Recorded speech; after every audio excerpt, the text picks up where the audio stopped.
Баршаңызға сәлем достар. Бүгін сіздерге ананас қосып дайындалатын өте жеңіл салаттың рецептісімен бөлісетін боламын. Бар болғаны 5-ақ ингредиенттен тұрады. Видеоны соңына дейін қараңыздар.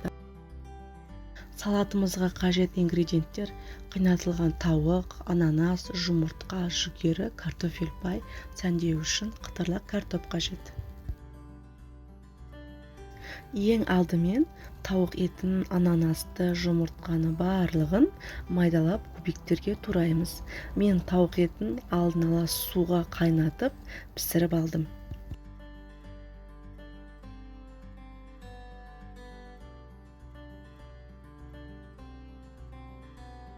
Видеодағыдай етіп жинаймыз. Ең бірінші майдалап туралған тауық етін саламыз.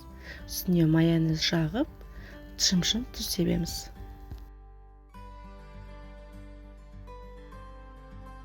Кейін ананасымызды саламыз.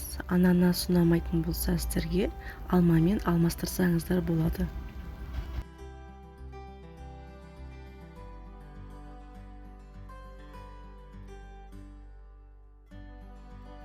Одан кейін жұмыртқамызды саламыз. Әрбір слойға майонез жағып отыруды ұмытпаңыздар.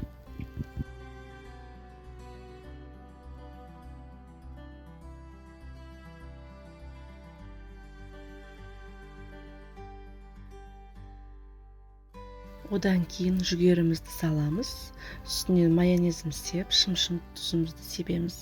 Осылай пішетін қасықпен түзеліп шықсаңыздар болады. Одан кейін картофель пай салып шығамыз.